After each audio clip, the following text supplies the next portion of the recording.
नमस्कार, मैं हृदय धारवार। आप देख रहे हैं खबर भारत। आज हम बात करेंगे हम साथ साथ हैं। जी हाँ, जिस तरीके से आज विधानसभा के अंदर पंचायत चुनाव को लेकर सत्ता पक्ष विपक्ष दोनों साथ एक सुर मिलाते नजर आए। स्थगन प्रस्ताव पर चर्चा के बाद कमलनाथ जी ने जिस तरीके से मांग की कि ओबीसी के आरक्षण के बगैर चुनाव कैसे हो सकते हैं, तो इस बात पर शिवराज सिंह चौहान ने तत्काल अपना जवाब हाजिर किया और बोले कि बगैर ओबीसी आरक्षण के चुनाव नहीं होंगे। मतलब हम साथ साथ हैं, सरकार और विपक्ष दोनों ही साथ साथ हैं। चर्चा करेंगे, सुनते हैं प्रतिक्रियाएं।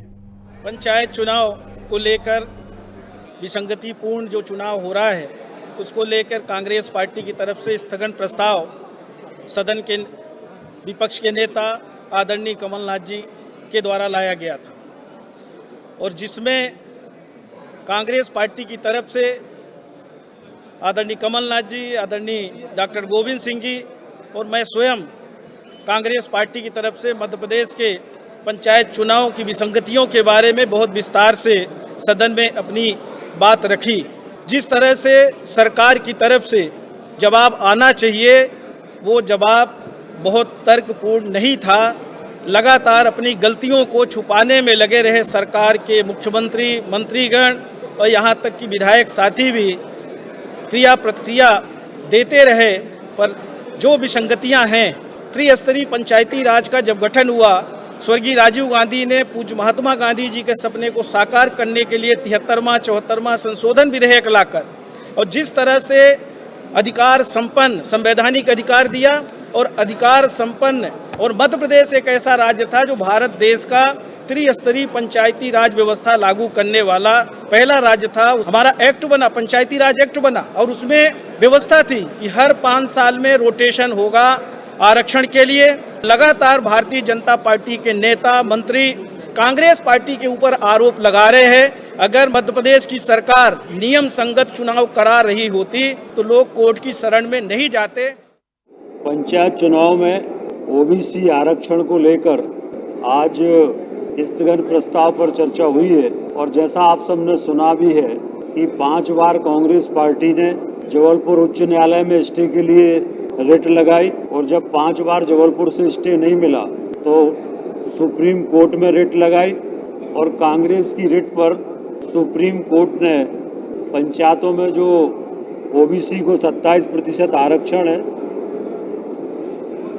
उस आरक्षण पर रोक लगाई है। हम लोगों ने सारे प्रकरणों के क्रमांक सहित, डेट सहित सारे अभी एविडेंस हाउस में रखे हैं।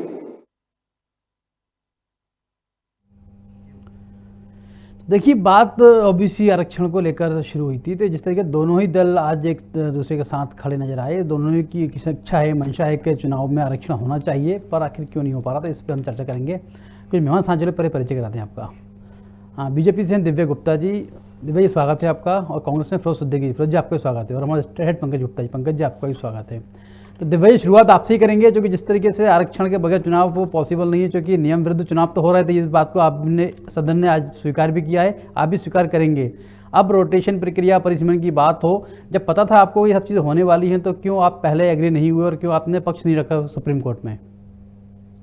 देखिए, राज्य निर्वाचन आयोग ने जब चुनाव अनाउंस कर दिए थे तो हमारा ये मत था कि हमको चुनाव जैसा आयोग ने आदेशित करा है हमको उस हिसाब से चुनाव कर देने चाहिए, क्योंकि ऑलरेडी अगर 2014 के बाद से देखें तो अब तक 7 साल हो चुके थे और अब चुनाव का होना बहुत लाजमी था, जरूरी था। क्योंकि नगर पालिकाएं जब नहीं थी तो उसकी व्यवस्था की बहुत दुर्व्यवस्था होती है, तो उसका होना बहुत जरूरी था। तो जब अनाउंस हो ही गए थे तो फिर चुनाव के लिए तैयार है। और पहली बात तो मैं आपको फिर ये याद दिलाना चाहूंगी कि ये पार्टीगत चुनाव नहीं होते हैं, ये तो व्यक्तिगत चुनाव होते हैं, लेकिन पार्टियां इसमें इन्वॉल्व हो जाती हैं। तो एक तो ये बात। दूसरी बात, जब अनाउंस हो गए थे तो फिर कांग्रेस को ऐसी क्या तकलीफ हुई थी अगर वो कहती थी कि वो तैयार है। जैसा फिरोज भाई पहले भी कहते थे कि हम तो हमेशा तैयार है, हम तो चुनाव के लिए हमेशा तैयार है, लेकिन अगर मेरा ये कहने कि अगर वो तैयार थे तो फिर 2 फाड़ क्यों हुए कांग्रेस में, और उन्होंने क्यों बोला कि एक चुनाव के लिए तैयार है, दूसरा बोलता है कि हम तो कोर्ट जाएंगे। यानी तकलीफ किसको थी, कहां आप गए थे, क्यों गए थे, आपको कुछ नहीं पता। फिर आप गए थे परिसीमन को क्वेश्चन मार्क करने, लेकिन वहां आपने आरक्षण का मुद्दा उठा दिया। तो किसकी तकलीफ कहां थी और कहां जाके चोट लगी, ना ये मिले ना वो मिला। मतलब आप लेने कुछ और गए थे और दे कुछ और आए, और तकलीफ इस तरह का रायता फैलाया है कि ना आपसे संभल रहा है ना किसी से संभल रहा है। और आपको फिर अगर वहां पे बोल दिया गया था हाईकोर्ट में, माननीय हाईकोर्ट ने कहा था निर्वाचन आयोग जैसा डिसाइड करेगा वैसा हो जाएगा, तो फिर तकलीफ हुई, हम फिर सुप्रीम कोर्ट में आधी रात को खटखटाने पहुंच गए। मतलब हम किस हद तक जा रहे हैं, क्या कर रहे हैं, क्यों कर रहे हैं, हम अभी तक वैसे ही दिग्भ्रमित है, वैसे ही कंफ्यूज है जैसे हमेशा रहते। तो क्या तकलीफ थी मुझे समझ में नहीं आ रहा था। दिव्या जी, बात यह है कि जब आदेश आया तो आपकी तरफ से पक्ष रखना चाहिए था, सुप्रीम कोर्ट ने पक्ष नहीं रखा, आखिर क्या वजह है, क्यों आप पीछे हटे उससे? हृदय जी, कोई ऐसा नहीं समय था। तनखा जी लगातार अनावश्यक रूप से अपने आप को पब्लिसिटी देने के लिए मानहानि लगा रहे हैं, तो यहाँ जा रहे हैं। मतलब this is cheap publicity stunt. क्या मानहानि हुई उनकी? क्या इस तरह का उन्होंने हुआ कि उन्होंने तीन लोगों के मानहानि का नोटिस सर्व कर दिया? सब कुछ चल रहा था, सब ठीक ठाक था, पता नहीं क्यों जाके कहाँ की कहाँ बात रखने चले आ गए, जिसमें कोई तथ्य नहीं था। और मैं फिर आपसे कहती हूँ कि कल भी कांग्रेसी सारे प्रवक्ताओं ने ये एडमिट करा कि साहब हम तो परिसीमन डिस्कस करने गए थे, तो आपने महाराष्ट्र का आरक्षण क्यों बीच में लाके खड़ा कर दिया? आप लोगों के पास कोई एक्चुअली सॉलिड था भी नहीं कहने को, बस सिर्फ हमको क्योंकि ईगो पे बन पड़ी थी, इसलिए हमने उस चीज को लेकर रायता फैला दिया। फिरोज जी, आखिर क्या पड़ी थी कि आपने महाराष्ट्र का उदाहरण पेश किया और जो चुनाव प्रक्रिया थी उस पर ही रोक लगवा दी आपने? तो देखिए, 16 दिसंबर को जो चुनाव प्रक्रिया पे रोक, जो आरक्षण की पे रोक लगी है, उसमें कांग्रेस का कोई व्यक्ति नहीं था। जो मनमोहन नागर और संदीप पटेल हैं, संदीप पटेल नरसिंहपुर के जिला पंचायत अध्यक्ष रहे हैं, वो बीजेपी के हैं। मनमोहन नागर भोपाल के जिला पंचायत अध्यक्ष रहे, वो भी बीजेपी के हैं। तो वो कांग्रेस नहीं थी उसमें। जो पीड़ित पक्ष थे वो गए थे। भारतीय जनता पार्टी जो थी वो अपनी मनमानी करना चाहती थी, लेकिन वो मनमानी हुई नहीं। जब संविधान प्रदत्त ये व्यवस्था है कि परिसीमन होगा, परिसीमन के बाद रोटेशन, आरक्षण होगा, रोटेशन प्रक्रिया से तीसरी बात वोटर लिस्ट का प्रकाशन होगा, उसके बाद जो है चुनाव होंगे। लेकिन हुआ क्या कि पंच में, जनपद में तो आरक्षण नहीं होगा, रोटेशन नहीं होगा आरक्षण का, वो वैसे के वैसे ही रहेंगे। जिला पंचायत में 14 तारीख की डेट लगाई सरकार ने, फिर 18 की लगाई और भाग खड़े हुए चुनाव से। तो गलती किसने की? आप ये देखिए कि पंचायती राज अधिनियम जो था 1995 का, वो दिग्विजय सिंह जी की कांग्रेस सरकार ने पारित किया था, और उसमें 14% आरक्षण की व्यवस्था जो थी वो अन्य पिछड़ा वर्ग के लिए थी, उस पिछड़ा वर्ग के लिए थी। और यही सेम जो है छत्तीसगढ़ में है कानून। उन्होंने कोई नया पंचायती राज अधिनियम पारित नहीं किया। वो जो मध्य प्रदेश की विधानसभा में जब अविभाजित मध्य प्रदेश था वही था, और उसके साथ पारित किया, वहां चुनाव हो गए। तो सरकार की मंशा ही नहीं थी। जब 2020 का आपने परिसीमन, जो 2019 में परिसीमन और आरक्षण हुआ था, उस आरक्षण को रद्द करने की कोई आवश्यकता ही नहीं थी। नया अध्यादेश ले आए, खुद ने उल्टे काम कर लिए। अब वो गले में गया, अब क्या करें? जब तक सरकार चुप रही, पहले तो वो ये चिल्लाती रही कि तनखा साहब जो थे वो साहब आरक्षण का विरोध करने गए थे, ओबीसी आरक्षण का।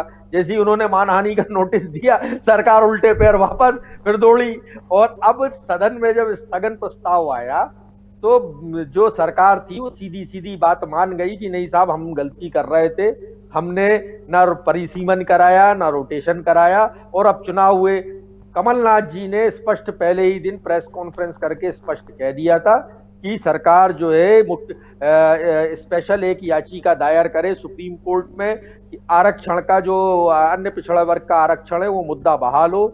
जब तक अन्य पिछड़ा वर्ग को आरक्षण नहीं मिल जाता तब तक आप जो है चुनाव ना कराए जाए। ये दोनों मांगे जो थी वो मान्य की गई सदन में हमारी कांग्रेस की। इसलिए हम धन्यवाद देते हैं सरकार का कि उसने कांग्रेस पार्टी की जो मांगे थी वो मान्य की। अब ये हुआ ये कि जो चौबे जी थे वो चले थे 26 जी बनने और रह गए दुबे जी, तो अब कुछ नहीं हो सकता।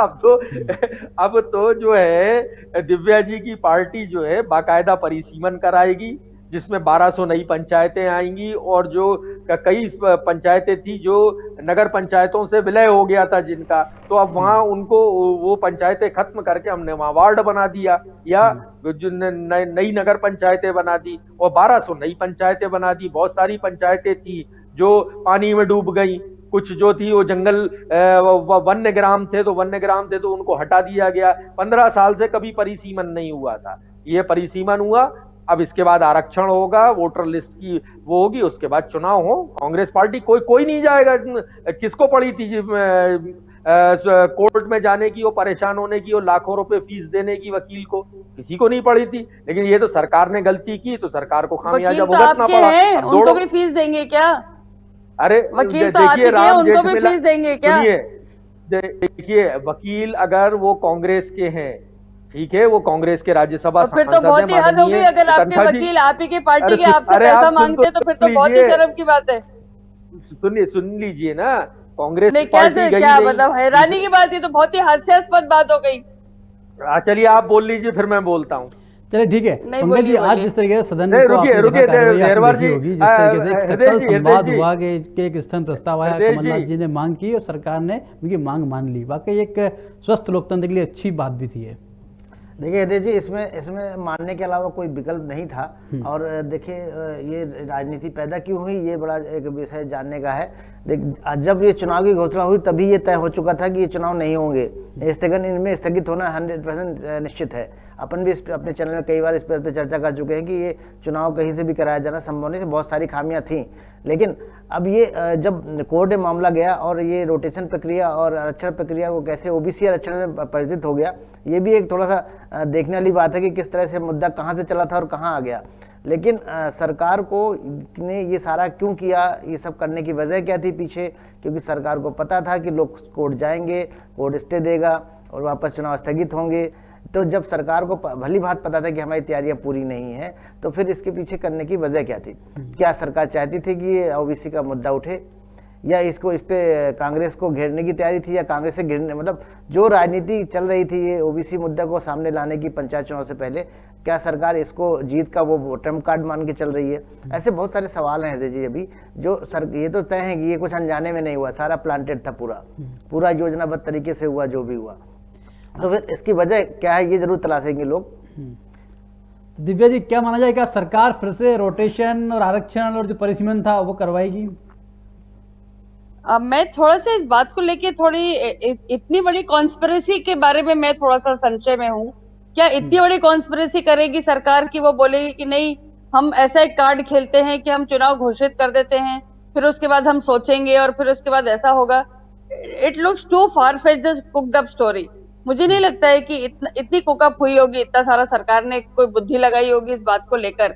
जब सरकार तैयार थी, उन्होंने प्रशासन से जवाब मांगा था, प्रशासन ने बोला कि हाँ हम तैयार हैं चुनाव के लिए, और राज्य आयोग ने घोषणा कर दी चुनाव की जब उनके पास वोटर लिस्ट तैयार हो गई थी। ये तो आप और हम सब जानते हैं कि वोटर लिस्ट तैयार हो रही थी। वोटर लिस्ट का प्रकाशन नहीं हुआ था ना अभी तक, इसी बात पर रुका हुआ था मामला। 30 नवंबर तक का काम था, वो 30 नवंबर का काम चल रहा था, वो होने ही वाला था। हुई इस विषय पे, उन्होंने ये बात उसी समय स्वीकार कर ली थी कि हमारे इसमें बहुत सारी अभी खामियां हैं। जब मंत्रालय में हम लोग बैठे चर्चा कर रहे थे बहुत सारे अधिकारियों के साथ, तब भी ये बात उठी थी, तो उन्होंने खुद ही स्वीकार कर रहे थे वो कि इसमें अभी बहुत सारी दिक्कतें हैं और लोग कोर्ट में जाएंगे। जब आपके अधिकारियों को ये सब कुछ पता था, तो फिर ये चुनाव में जाने की आवश्यकता क्या थी? सवाल अभी बहुत सारे हैं। मैं थोड़ा सा फिर भी देखिए, किसी का एक का पर्सनल ओपिनियन हो सकता है, किसी ने अपना एक पर्सनल ओपिनियन लगाया हो, लेकिन इतना बड़ा एक आप मतलब बहुत ही टेढ़े दिमाग की कोई वो होगा कि इतना एक अनाउंस कर दे। राज्य निर्वाचन आयोग भी अनाउंस कर रहा है, हम तैयारी भी कर रहे हैं, हम जाने के लिए भी तैयार हैं, और फिर हम बोले कि नहीं हमको तो पता था कि कोर्ट जाने वाले हैं, कांग्रेस कोर्ट जाने वाली। वैसे मैं फिर आपको बोली कि too far fetched the story. मेरा मानना यह है कि राज्य निर्वाचन आयोग ने भी अपनी प्रेस कॉन्फ्रेंस में ये बात कही थी कि अभी तिथियों में बदलाव हो सकता है। इसको लेके काफी अखबार में छपा भी था कि अभी तिथि, सर वो कोरोना को लेके भी तो हो सकता है। देखिए उसमें भी कई, उसमें जब लिखा गया क्योंकि थर्ड वेव आने की एक आशंका का भी एक थोड़ा सा था ना कि थर्ड वेव आने की आशंका है, तो क्या पता तिथियों का उसमें बदलाव हो सकता है। क्योंकि तब ये भी एक प्रश्न उठ रहा था कि क्या हम चुनाव में जाने के लिए तैयार है क्योंकि थर्ड वेव आने वाली है, तो इसलिए वो भी उनका जायज था कहना। ठीक है, फिरोज जी क्या लगता है आपको? देखिए मेरे पास बहुत फोन आ रहे हैं और लोग ये पूछ रहे हैं कि साहब ये चुनाव आयोग है या जलेबी बनाने वाले की दुकान है ये, कि आप ये देखिए मजे की बात कि किसी को इमरती खिला रहा है, किसी को जलेबी खिला रहा है, ये ऐसे नहीं होता है। चुनाव का एक सेट प्रक्रिया है। मैंने फिर दोहरा रहा हूं कि पहले परिसीमन कराया जाता है, उसके बाद आरक्षण होता है, और वो भी रोटेशन पद्धति से होगा। आर्टिकल 240C कहता है, 43D जो है वो कहता है कि रोटेशन से किया जाएगा। जब हम 74वां, 73वां और 74वां संविधान संशोधन कर रहे थे, तब ये बात तय की गई कि रोटेशन इसलिए किया जाएगा, लोग इस बात को समझे कि रोटेशन इसलिए किया जाएगा कि एक व्यवस्था बनाई जाए ग्रास रूट लेवल पे। जो पंचायत है वो सबसे छोटी इकाई है ये सत्ता का विकेंद्र, और इससे क्या होगा, एक बार दलित का रहेगा, फिर एक बार सामान्य रहेगा, फिर एक बार पिछड़ा वर्ग रहेगा, फिर एक बार जो है आदिवासी रहेगा, और उसके बाद यही चीज रोटेट हो जाएगी। कई जगह मैंने ऐसे देखा है कि कुछ ग्राम पंचायतों में 4 घर आदिवासी के हैं, और उसमें से पता चला कि, और मैंने एक ग्राम पंचायत ऐसी देखी थी कि 2 घर आदिवासी के थे, दोनों घर के लोग चुनाव लड़ रहे थे। ये स्थिति ये रहती है। लेकिन ये रोटेशन की प्रक्रिया इसलिए चालू की गई थी कि एक समाजवादी व्यवस्था को लागू करना है हमको ग्रामीण स्तर पर, और उसको जो था, जब आप उसने रोटेशन की प्रक्रिया आपने खत्म की 2019 में, ये तय कर दिया था सरकार ने कि कौन सी जगह किस पिछड़ा वर्ग लड़ेगा, कहाँ सामान्य, कहाँ महिला है, कहाँ पुरुष है। लोगों ने तैयारियां की, जबरदस्त तैयारियां की, और जब देखा कि वो आरक्षण जो था वो वैसा का वैसी छोड़ दिया, और नया आरक्षण, वो पुराने आरक्षण पे ही चुनाव होंगे, लोग जो थे, नाराजगी भी हुई लोगों को, और इस पर जो पीड़ित पक्ष थे वो कोर्ट में गए, कोर्ट में, वरना इससे पहले कभी ये आरक्षण गया ही नहीं। हाँ, ये बात सही है कि अब सरकार जो है चेत गई है, और सरकार जो है अब चुनाव चाहती है तो चुनाव कराए, पूरी जो विधि सम्मत है विधि सम्मत चुनाव कराए। सुप्रीम कोर्ट भी कह चुका कि आप आग से मत खेलिए, जो संविधान सम्मत है वो ही चुनाव कराइए, वरना हम भविष्य में इसको जो है रद्द भी कर सकते हैं। तो कल को कोई सुप्रीम कोर्ट जाके फिर खड़ा हो जाएगा तो रद्द हो जाएंगे चुनाव, फिर कहना वो तो विवेक तनखा जी गए थे, वो कांग्रेस गई थी, और ये गए थे, वो कांग्रेस हार गई थी। ये दलीय चुनाव नहीं है, ये गैर दलीय चुनाव है, और इसका आशय भी यही है कि जो समाज, मतलब जो सामाजिक लोग हैं, जो सामाजिक क्षेत्रों में काम करते हैं, उनको कैसे रिप्रेजेंटेशन देके ऊपर लाया जाए, गैर राजनीतिक लोगों को कैसे रिप्रेजेंटेशन देके उनकी भागीदारी उनके क्षेत्रों में सुनिश्चित की जाए। इस मूल को अगर भारतीय जनता पार्टी समझ जाती तो वो इस चीज से नहीं खेलती। लेकिन भारतीय जनता पार्टी को अपने कुछ लोगों को ओबेलाइज करना था। ओबेलाइज करने के लिए उन्होंने जनपद और पंचायत एक तरफ छोड़े, जिला पंचायत का रोटेशन की प्रक्रिया शुरू कर दी। ये कैसे चुनाव होता है ये मेरे समझ में नहीं आता है। कुछ हम वो कोई दही बड़ा चटनी थोड़ी है कि हरी डाल दी, लाल वाली डाल दो, सुरमई डाल दो, उन्होंने कहा कोई जीरा डाल दे, कोई प्याज डाल दे, ऐसा नहीं होता। लेकिन फिरोज जी, अभी भी एक बात पे संशय बरकरार है कि अभी शिवराज जी ने जिस तरह सदन के अंदर कहा कि वैसे रोटेशन और जो परिसीमन है उस भी बात कभी नहीं कही। उन्होंने बात कही है कि ओबीसी आरक्षण के बगैर चुनाव नहीं होंगे, तो परिसीमन और रोटेशन फ्री भी बकाया रहेगा ना आपका। देखिए, आप बिना परिसीमन और बिना रोटेशन के अब आप चुनाव नहीं करा सकते। रोटेशन का मकसद ही यही है कि आरक्षण कराना है। आरक्षण जो कह रहे हैं ना, वो ओबीसी आरक्षण, उसका मतलब ही यही है कि रोटेशन है वो। इसका जो आरक्षण होता है वो रोटेशन से ही होता है, तो आपको रोटेशन करना ही है। एक बार जो सीट, अगर दलित पुरुष है तो दलित महिला करना पड़ेगी आपको, अगर दलित ही रिप्रेजेंटेशन देना है। लेकिन ये नहीं हो सकता कि आप दलित पुरुष थी तो फिर दलित पुरुष ही रख दें उसको, ये नहीं हो सकता, ये असंवैधानिक है।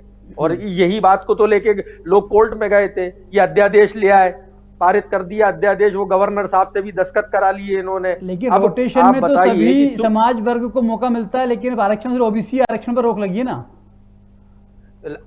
उसके लिए तो अब हमने एक नया काम कर लिया ना, नमाज पढ़ने गए थे, रोजे गले लग गए, वैसा हिसाब हो गया है। तो अब तो पहले जाके उसको बहाल कराना पड़ेगा, उसके बाद हम आरक्षण करा पाएंगे। दिव्या जी, क्या लगता है आपको, क्या सरकार रोटेशन और आरक्षण और परिसीमन फिर से कराएगी? हृदय जी, मुझे आज कराएगी तो एक चीज और निकल जाती है कि 2019 में जब कमलनाथ सरकार ने किया था तो आपने उसको क्यों नहीं माना? बहुत अच्छी बात है। पहली बात तो ये कि जो 2014 का सारा था कानून परिसीमन का, वो कमलनाथ जी की सरकार आके उन्होंने फिर अपना ईगो का प्रश्न ले लिया। उन्होंने बोला मैं नए सिरे से परिसीमन करवाते हैं, और नए सिरे का परिसीमन इस तरह से हुआ कि शायद कई बार एक घर के दो विभाजित कर दिए गए। मतलब एक ही घर में रेखा खींच दी गई, कुछ 2 लोग इधर आ रहे थे और कुछ 2 लोग उधर आ रहे थे। तो जो आज फिरोज भाई कह रहे हैं कि हमने ऐसा देखा कि 2 आदिवासी इधर और 2 आदिवासी इधर, तो प्रभु आपने भी यही करा था और आपके कारण बहुत सारा विभाजन जो हुआ था। पुरानी कांग्रेस की आदत है विभाजित रेखाएं खींचने की, वो विभाजित रेखाएं आपने अभी भी खींच दी थी और वो परिसीमन बहुत बहुत ही बुरा परिसीमन था और उस पर अगर पालन होता तो 2 भाइयों में भी फाड़ हो जाता, जो पुरानी भी आप लोगों ने करी थी। लेकिन वो बात छोड़ दीजिए, वो तो भला हो कि वो 1.5 साल तक नहीं हुआ तो उसका लागू नहीं हो सका, ये बहुत अच्छी बात है क्योंकि ये भी संवैधानिक एक व्यवस्था है। लेकिन मेरा आपसे कहना है आज कि आप अभी भी वही हैं कि आपके अभी भी स्टेटमेंट्स पे वही कॉन्ट्रडिक्शन है। मेरा आपसे कहना है कि कॉन्ट्रडिक्शन किस बात पे है, पहले आप वो बात समझ लीजिए। फंडामेंटल अपने क्लियर कर रहे, फंडा जिसको अपन बोलते हैं, फंडा ये क्या है कि आप परिसीमन को लेकर कोर्ट गए थे, आपको परिसीमन पे क्वेश्चन मार्क लगाना था, शायद आपको परिसीमन पे क्वेश्चन मार्क लगाना था, वो भी आपकी एक धड़े की सोच थी कि वहां जाना है, आप लोग गए। लेकिन आपने आरक्षण को लेके फिर वहां पे एक नया पेज पैदा कर दिया। फिर जब अगर आपको लग रहा था कि आपको माननीय जबलपुर कोर्ट बेंच ने आपको कह दिया था कि आप वापस राज्य आयोग जाइए, तो फिर आपको क्या पड़ी थी कि आप वापस सुप्रीम कोर्ट जाते और वहां पे आरक्षण का मुद्दा उठा लेते। यानी कि आप जो अपन बार बार ये बात कह रहे हैं कि आप ओबीसी हितैषी नहीं है, वही आपने वहां खड़े होकर कहा और प्रूव कर दिया। अगर आप वहां पे भी फुल स्टॉप लगा देते तो भी हम वापस आ जाते और तो भी वापस चुनाव प्रक्रिया शुरू हो जाती। अब आपने क्या करा, आरक्षण को भी लेके क्वेश्चन मार्क लगा दिया, परिसीमन को भी लेके क्वेश्चन मार्क लगा दिया, आपने चुनाव को भी लेके क्वेश्चन मार्क लगा दिया। हो सकता है, मुझे नहीं लगता आपकी कोई दूरगामी आपने कोई सोच करी हो, कोई आपकी स्ट्रेटेजिक प्लानिंग हो, मुझे नहीं लगता कि उसके पीछे कोई आपकी स्ट्रेटेजिक प्लानिंग थी। ये सिर्फ और सिर्फ अपने एक ईगो को लेके आप लोगों ने प्रश्न चिन्ह खड़े करे, जिसके कारण आप भी उतने ही कटघरे में आके खड़े हो गए हैं। और ये सारा का सारा जो पूरा अब जो तंत्र फैल गया है, वो सारा तंत्र आपके कारण नहीं सुधरने वाला, ये तय मान लीजिए। ओबीसी आरक्षण था, है और रहेगा, उस बारे में तो कहीं पे भी प्रश्न चिन्ह नहीं था। अब परिसीमन होगा या नहीं होगा, अब ये सरकार बैठेगी, अब राज्य आयोग बैठेंगे, वो सब मंत्रणाएं करेंगे, फिर एक नया डिबेट शुरू होगा और फिर उसके बाद काम होगा।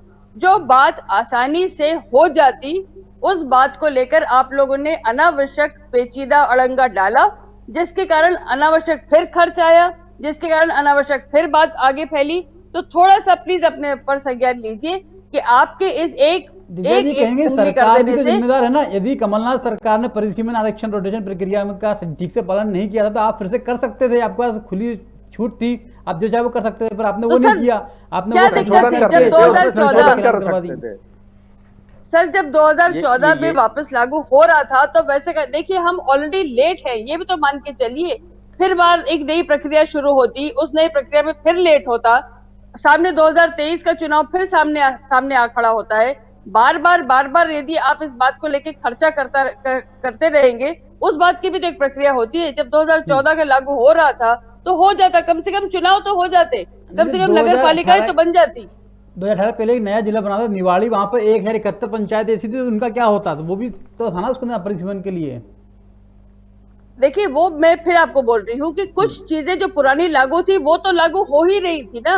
कुछ एक विषमताएं हैं या कुछ एक अगर कुछ एक आध दो चीजें अलग अलग है, उसके बारे में राज्य आयोग चिंता करता।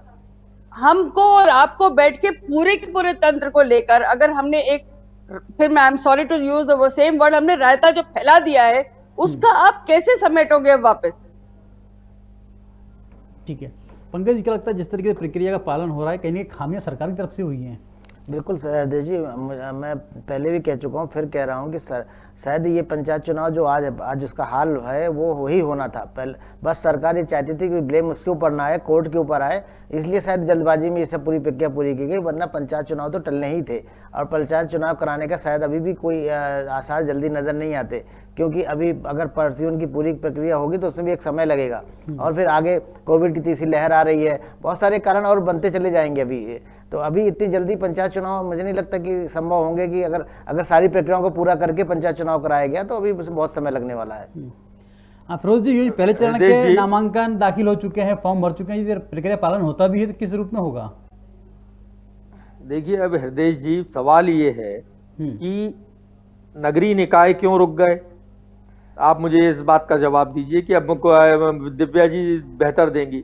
76 नगर पालिकाएं, नगर परिषदों पर, नगर निगमों पर ग्वालियर हाई कोर्ट बेंच ने ये कहा कि आपने आरक्षण में रोटेशन का पालन नहीं किया है, आप इसमें आरक्षण में रोटेशन का पालन कीजिए, यही कहा था। सरकार वही चीज लेके सुप्रीम कोर्ट पहुंच गई कि साहब सुन लो हमारी बात, हमने ऐसा ऐसा काम कर लिया है, हमको हमारी बात सुन लीजिए। अगर सरकार ये चाहती कि उसको चुनाव कराना है तो वो 76 में रोटेशन का पालन करती, आरक्षण का, और बात वहीं के वहीं खत्म हो जाती और हम चुनाव हो जाते। था बीच में कि सारे देखिए कौन किसने ये गजट लिया था कि हाँ हम सारे मेयर जो है वो सिर्फ वो पार्षद ही चुनेंगे। जब मेयर का चुनाव अलग होता था, देखिए तो आप लोगों ने अपने हित को ध्यान में रखते हुए या आपको ऐसा लगा कि कुछ नया कर लेना चाहिए, शायद हमारे लिए फायदेमंद हो, आपने फिर उसमें एक नया रूल लाने की कोशिश करी।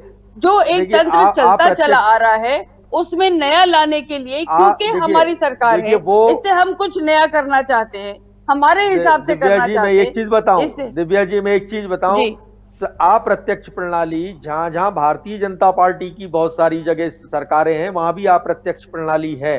और अप्रत्यक्ष प्रणाली, अगर हम प्रत्यक्ष से अप्रत्यक्ष इसलिए जा रहे थे कि क्या होता था कि जो महापौर चुन लिया जाता था वो कभी पार्षदों की तरफ ध्यान नहीं देता था, पार्षदों की बात नहीं सुनता था। ये तो हाइपोथेटिकल सिचुएशन हो गई ना। नहीं है, ये चीज सामने आई। अगर हम मेयर चुनना है, अब अगर हम there is no research, there is no background, ये hypothetical situation है।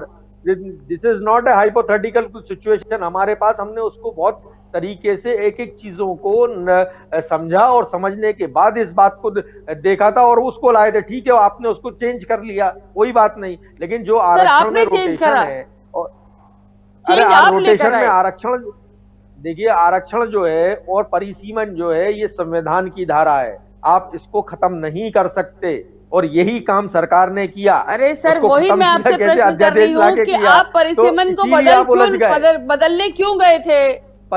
भाई परिसीमन तो करना ही था, हमने अप्रत्यक्ष प्रणाली की बात कर रही, मैं परिसीमन तो ये था कि कुछ एरिया अलग किए, उनको नगर पंचायत में जोड़ा, कुछ नई पंचायतें बनाई, ये हमने नया परिसीमन किया था, हमने कोई चीज बदली नहीं थी, चुनाव का तरीका नहीं बदला था, क्योंकि 15 साल जब ओबीसी